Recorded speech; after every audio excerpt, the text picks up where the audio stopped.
She called me at 2 a.m., slurring, saying she was staying at her sister's. I looked at the woman sitting on my couch, her sister, and said, "Greet your sis first." The silence that followed was louder than any confession. Before we get into it, don't forget to like and subscribe, and hit that notification bell so you never miss an episode. Drop a comment below with your city or country. I'm always curious where viewers are joining from. Now, let's dive in. Rain hammered against the windows like 1,000 tiny fists, steady and relentless. The kind of rain that makes you grateful to be inside, that makes the world feel smaller and more intimate, the kind that drowns out everything except your own thoughts. It was 2:17 a.m. on a Thursday night, or Friday morning, depending on how you looked at it. The living room was dark, except for the soft glow of a single lamp in the corner, casting long shadows across the walls. The television was on, but muted, some late-night infomercial selling cookware no one needed playing in silence. My name is James. I'm 36 years old, and up until that phone call, I thought I had a good marriage. I was half asleep on the couch, that strange state between waking and dreaming, where reality feels distant and negotiable.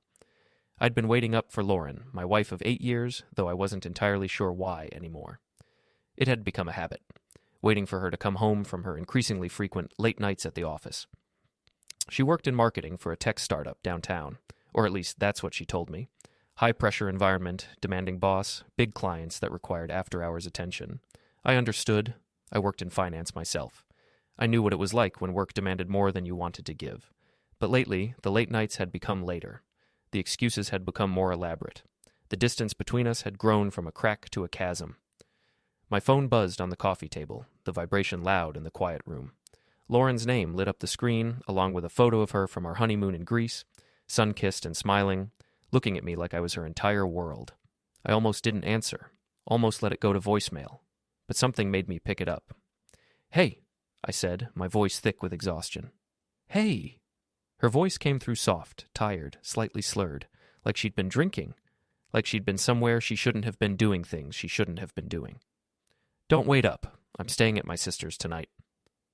I sat up straighter, suddenly very awake. The fog of half-sleep evaporated instantly. "Anna's?" I asked, though I knew exactly which sister she meant. Lauren only had one. "Yeah," she said, her words slightly running together. "We had some wine and, too much to drive. Just gonna crash here. Love you. See you tomorrow." I rubbed my eyes, letting the words sink in, letting the lie settle into place like a puzzle piece that didn't quite fit, but that someone was forcing anyway. Then I glanced to my left, sitting on my couch. In my living room, wearing sweatpants and a hoodie and holding a cup of chamomile tea, was Anna, Lauren's sister, the same sister Lauren claimed to be staying with. Anna was 31, a high school teacher with a practical streak a mile wide and a built-in lie detector when it came to her older sister.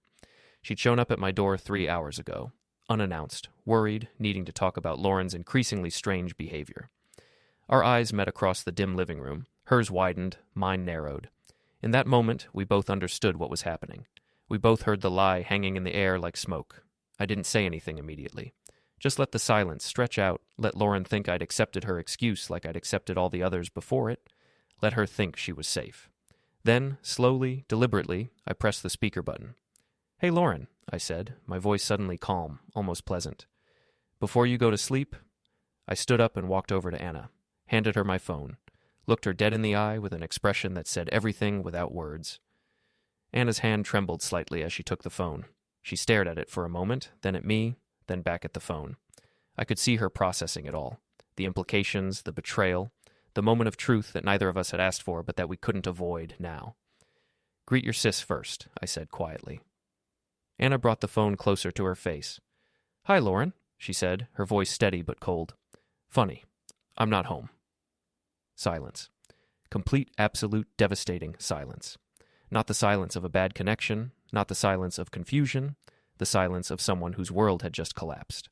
The silence of being caught so completely, so thoroughly, that there was no explanation, no excuse, no way to talk your way out of it. I could imagine Lauren's face in that moment. The color draining, the panic setting in, the desperate scramble for words that wouldn't come, the realization that every lie she'd carefully constructed had just imploded with a single sentence. 5 seconds passed.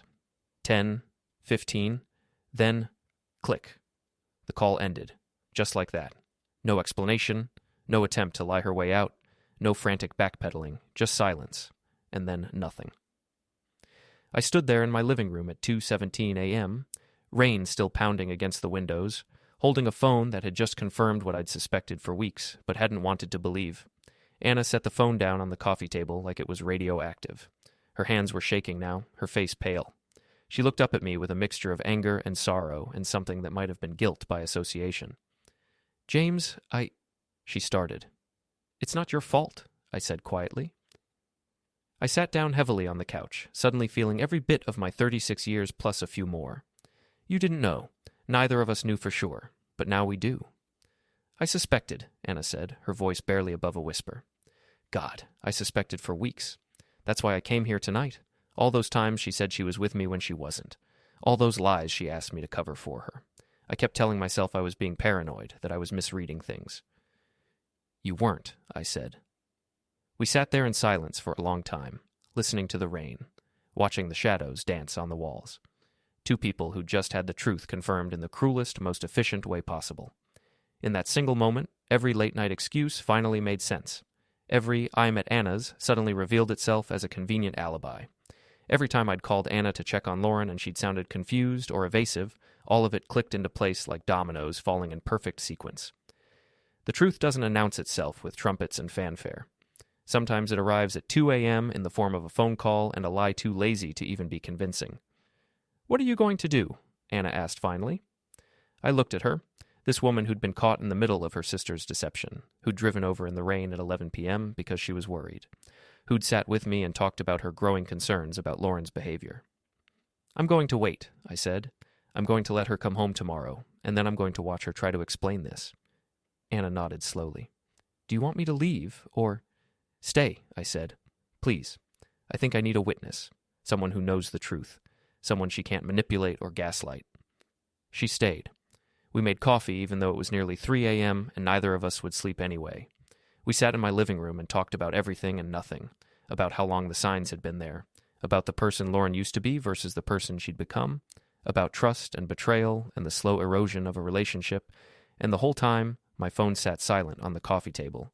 No calls, no texts, no frantic explanations, just silence, the loudest confession I'd ever heard. To understand that night, you have to understand the month that led up to it, the slow accumulation of inconsistencies that individually meant nothing but together painted a picture I didn't want to see. It started small. It always does. Lauren got a new project at work about 6 weeks before the phone call. "Big client," she said. "Demanding. Lots of late nights." I understood. I was supportive. I picked up the slack at home, made dinner, did the laundry, kept the house running while she threw herself into her career. "You're the best," she'd say, kissing me on the cheek before rushing out the door. "I don't know what I'd do without you." I believed her. Why wouldn't I? Then came the work dinners. Once a week at first, then twice, then 3 times. Always with the team, she said. Building relationships with clients, networking, essential for career advancement. She'd come home late smelling of wine and expensive restaurants, tired but energized in a way she never seemed to be at home anymore. "How was dinner?" I'd ask. "Good. Productive. You know how these things are?" And she'd change the subject. I noticed her phone habits changed. She took it everywhere now. To the bathroom, to bed. She'd angle the screen away from me when texting. She'd set it face down on tables. She'd put it on silent during dinner but check it compulsively anyway, like she was waiting for something important. "Everything okay?" I'd ask. "Just work," she'd say. "Crisis management." Then came the gym membership. Lauren had never been particularly into fitness. We'd occasionally go for walks together, maybe hike on weekends, but that was about it. Suddenly she was going to the gym 5 times a week, at night after her long days at work. "I need to take better care of myself," she explained. "Stress relief." She did look better, glowing, energized. She bought new clothes, tighter, more stylish, more expensive than her usual taste. She started wearing makeup on days when she worked from home. She switched perfumes from the one I'd bought her for our anniversary to something new, something expensive, something she never wore around me. "Do you like it?" she asked once, holding out her wrist. "It's nice," I said. "Different." "Different is good," she replied with a smile that didn't reach her eyes. The sex stopped. Not abruptly. That would have been obvious. Just gradually, like a faucet slowly turning off. Once a week became once every 2 weeks, became once a month, became, "I'm tired, and maybe tomorrow, and I'm just not in the mood." "Are we okay?" I asked one night, after she'd turned away from me in bed for the third time that week. "We're fine," she said. "I'm just stressed. Work is crazy right now." Work, always work, the universal excuse, the catch-all explanation for every distance, every absence, every moment of disconnection. I wanted to believe her. God, I wanted to believe her, because the alternative was too painful to consider. The alternative meant admitting that the woman I'd loved for 8 years, the woman I'd married in front of everyone we knew, the woman I'd built my entire life around, was slowly slipping away into someone else's arms. Anna noticed too. She mentioned it casually one day when we ran into each other at the grocery store. "Is Lauren okay?" she asked, concern creasing her forehead. "She seems different lately." "Work stress," I said automatically, parroting Lauren's excuse. Anna frowned. "Yeah, she mentioned that. Said she's been staying late at the office a lot. That's why we haven't had dinner in a while." "Really?" I said carefully. "I thought you two had dinner last Tuesday." Anna's frown deepened. "No, we didn't. I was at a teacher conference. I haven't seen Lauren in almost 3 weeks." That was the first crack. The first time the lies became undeniable. Lauren had told me she was having dinner with Anna last Tuesday, had come home late, smelling of wine and garlic bread, talking about how good it was to catch up with her sister, but Anna hadn't seen her. "Maybe I got the day wrong," I said, not ready to face what that meant. "Maybe," Anna said, but her eyes said she didn't believe it. 2 weeks later, Lauren told me she was staying at Anna's for a girls' weekend. Some sisterly bonding, she said. Watch movies, drink wine, talk about life. She packed a bag on Friday afternoon and kissed me goodbye. "I'll miss you," she said.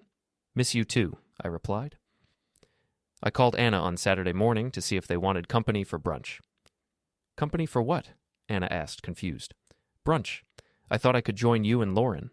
"Lauren's not here, James." Silence. "She told me she was spending the weekend with you," I said slowly. "She's not. I haven't heard from her all week." We both knew what that meant. We both felt the weight of that lie settling between us like concrete. "Maybe there was a misunderstanding," Anna said, but her voice lacked conviction. "Maybe," I said, but there wasn't. We both knew there wasn't. That night, Lauren came home Sunday evening, full of stories about the movie marathon she and Anna had supposedly had, about the Chinese food they'd ordered, about the deep conversations they'd shared. All lies, every word. I didn't confront her. Not then. I just listened and nodded and felt something inside me die a little more. Anna started paying closer attention after that, started keeping track of when Lauren claimed to be with her versus when they were actually together. The discrepancies piled up. The lies multiplied. Lauren was using her sister as an alibi, assuming we'd never compare notes, assuming her family would provide cover without question. She was wrong. 3 weeks before the phone call, Anna showed up at my office during my lunch break. She looked stressed, worried, guilty. "We need to talk about Lauren," she said. We went to a coffee shop 2 blocks away, sat in a corner booth, and Anna laid it all out. Every time Lauren had used her as an excuse, every lie she'd uncovered, every suspicion she'd developed. "She's my sister," Anna said, tears in her eyes. "I love her. But something's wrong, James. Something's really wrong. And I think she's lying to both of us about where she is and who she's with." "I know," I said quietly. "You know?" "I've suspected for a while. I didn't want to believe it." We sat there for a long time, 2 people who loved Lauren trying to reconcile the person we knew with the person she was becoming. "What are you going to do?" Anna asked. "I don't know yet," I said, "but I can't keep pretending everything's fine." That conversation changed things.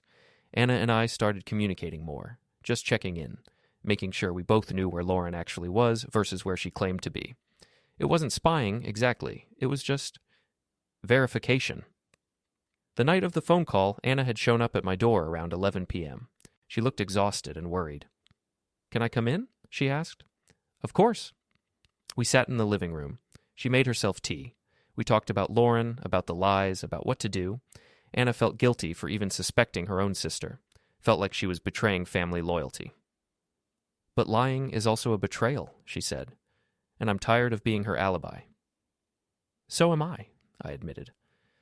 We talked for hours, about our childhoods with Lauren, about the person she used to be, honest, straightforward, loyal, about when things started to change, about whether we were overreacting or underreacting. And then, at 2:17 a.m., my phone rang. Lauren's voice, Lauren's lie, Lauren's assumption that no one would ever check. And in that moment, with her sister sitting right next to me, the truth became undeniable. In that single moment, every late-night excuse finally made sense. Every "I'm with Anna" suddenly revealed itself for what it was, a convenient fiction. Every time I'd worried I was being paranoid or jealous or controlling, all of it validated in the worst possible way. It wasn't anger I felt initially, not hurt or betrayal or rage, just clarity. The kind of clarity that only comes when all the pieces finally click into place. The kind that cuts through confusion and denial and leaves you standing in the harsh light of truth. She was cheating, had been for weeks, maybe months, using her sister as cover, using work as an excuse, living a double life and assuming I was too trusting or too stupid to notice. But I had noticed, and now her sister had noticed too, and there was no more room for doubt or hope or second-guessing. The truth had arrived at 2 a.m. in the form of a phone call and a sister who was supposed to be 3 miles away but was sitting right next to me instead. The next morning arrived with brutal efficiency. The rain had stopped sometime around dawn, leaving everything washed clean and new. Sunlight streamed through the windows, cheerful and oblivious to the wreckage inside. I hadn't slept, neither had Anna. We'd sat up all night drinking coffee and talking in circles about what to do, how to handle it, whether to confront her immediately or wait for more evidence. "You don't need more evidence," Anna had said around 4 a.m., her third cup of coffee going cold in her hands. "You have enough. The phone call is enough." "I know," I said. "But I want to see her face when she tries to explain it. I want to see her try to lie her way out of this one." Anna nodded. "Do you want me here when she comes home?" "Yes," I said without hesitation. "I want her to see you. I want her to know that her alibi just imploded, that the sister she's been using as cover just watched her lie fall apart in real time." At 7:30 a.m., I heard a car in the driveway. Watched through the window as a black BMW pulled up. Not Lauren's car.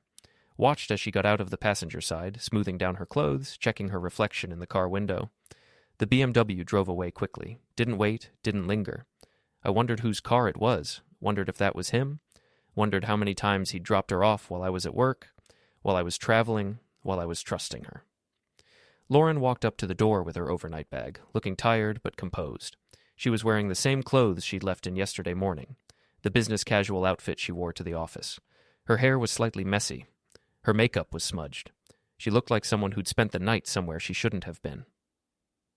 I heard her key in the lock, heard the door open, heard her footsteps in the entryway. I was sitting at the kitchen table, perfectly still, hands folded in front of me. My phone sat next to me, the call log still open, showing her 2:17 a.m. call, the 47-second duration before she hung up. Anna was in the living room, sitting on the couch where she'd been all night, visible through the archway.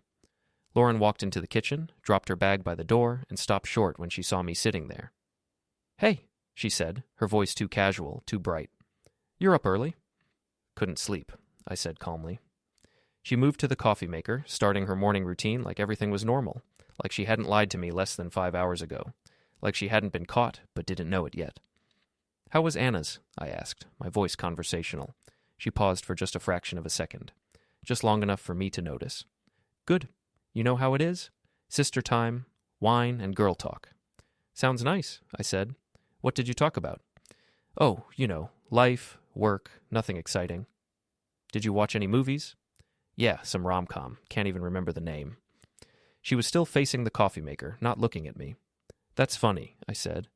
"I couldn't sleep last night, so I was thinking I might call Anna, see if she wanted to grab breakfast this morning. But then I realized she was probably tired from staying up late with you." Lauren's shoulders tensed slightly. "Yeah, she's probably sleeping in." "Probably," I agreed. The coffee maker beeped. Lauren poured herself a cup, added cream and sugar, finally turned to face me. That's when she saw Anna. Her sister, sitting in the living room, still wearing sweatpants and a hoodie, still holding a cup of tea, looking at her with an expression of profound disappointment. Lauren's face went through a series of changes in rapid succession. Confusion, recognition, panic. The color drained from her cheeks like water from a sink.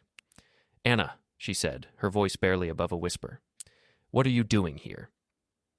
"I've been here all night," Anna said quietly. "Sitting right here, in this living room, while you were allegedly at my house." Lauren's coffee cup trembled in her hands. She looked from Anna to me and back again, searching for an escape route that didn't exist. "I can explain," she started. "Can you?" I asked, still calm, still sitting perfectly still. Because I'm very curious how you're going to explain calling me at 2 a.m. to tell me you were staying at your sister's house while your sister was sitting on our couch. Her mouth opened, closed, opened again. No words came out. Go ahead, I said. Explain. I'm listening.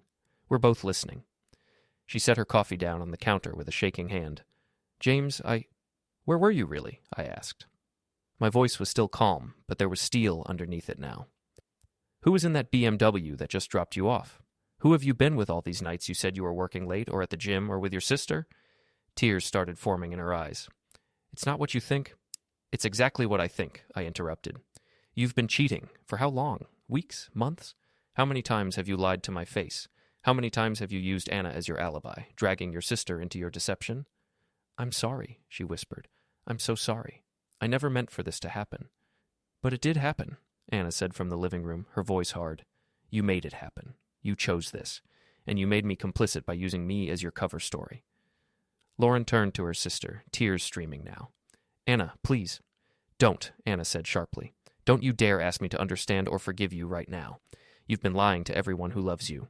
You've been using me to cover your affair. You've been betraying your husband and dragging me into it. Who is he? I asked quietly. Lauren looked at me, mascara running down her cheeks. Does it matter? Yes, I said. It matters. Because I deserve to know who you destroyed our marriage for. Who was worth throwing away 8 years? She was silent for a long moment. Then, barely audible. His name is Derek. He works in my building. We started talking a few months ago. It just happened. It didn't just happen, I said. You made choices. Every lie was a choice. Every late night was a choice. Every time you kissed me goodbye and went to meet him instead, that was a choice. I know, she sobbed. I know. I'm sorry. I'll end it. I'll never see him again. We can go to counseling. We can fix this. No, I said simply. She looked up, confused through her tears. What? No, I repeated. We can't fix this because I don't want to. I stood up slowly, walked over to the coat closet, and pulled out a suitcase I'd packed earlier that morning while she was getting dropped off by her affair partner. Her suitcase, filled with her clothes, her toiletries, her things. I set it on the kitchen floor between us. What is that? She asked, though she clearly knew. You wanted freedom, I said quietly. You have it now. James, please. I reached into my jacket pocket and pulled out an envelope. Inside were divorce papers I'd had drawn up 3 weeks ago when Anna first came to me with her suspicions. I'd been hoping I wouldn't need them, hoping there was another explanation, hoping I was wrong, but I wasn't wrong. I set the envelope on top of the suitcase. These are already signed, on my end. All you need to do is add your signature and find a lawyer. You can't be serious, she said, panic rising in her voice. You're not going to throw away 8 years because of one mistake. It wasn't one mistake, I said. It was 100 mistakes. 1,000. Every lie, every deception, every time you chose him over me, every time you made me feel crazy for suspecting something was wrong, every time you used your sister's love for you as a shield for your betrayal. I love you, she said desperately. I still love you. Maybe you do, I said. But you don't respect me, and without respect, love is just a word. Anna stood up from the couch and walked over to stand beside me, a show of solidarity, a clear message about whose side she was on. Lauren looked at her sister, betrayal and hurt flashing across her face. You're choosing him over your own sister? I'm choosing honesty over lies, Anna said firmly. I'm choosing integrity over family loyalty. You put me in this position, Lauren. You made me complicit in hurting someone who's done nothing but love you and trust you. So yes, I'm standing with James, because he deserves better than what you gave him.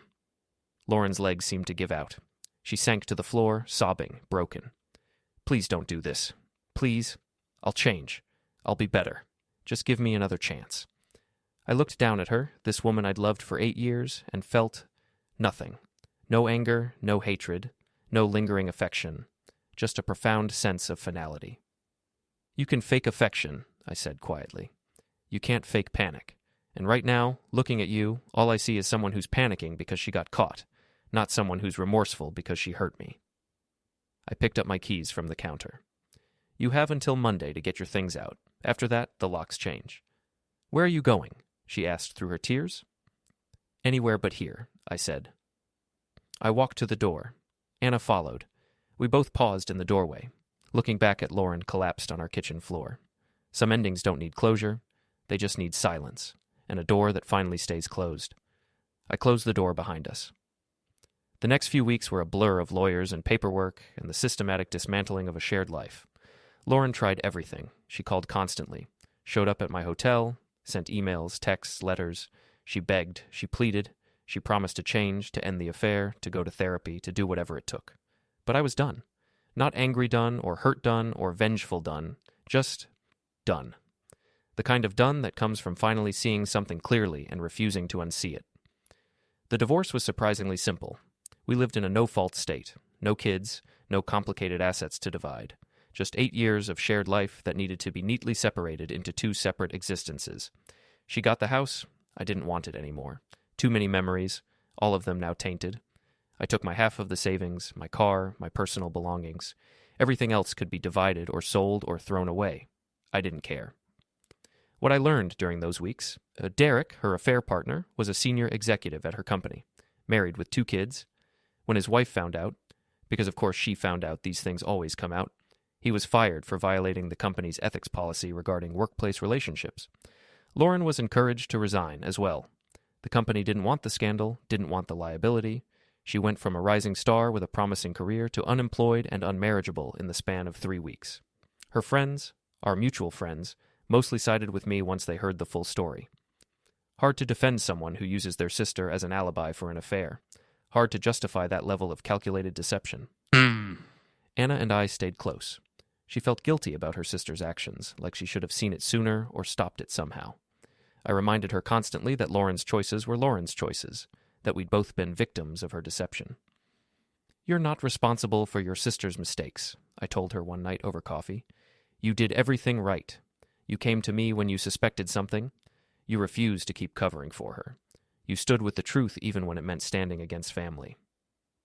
"It still hurts," she said. "She's my sister. I love her. But I don't like her very much right now." "That's fair," I said. 3 months after I moved out, after the divorce papers were filed but before they were finalized, something interesting happened.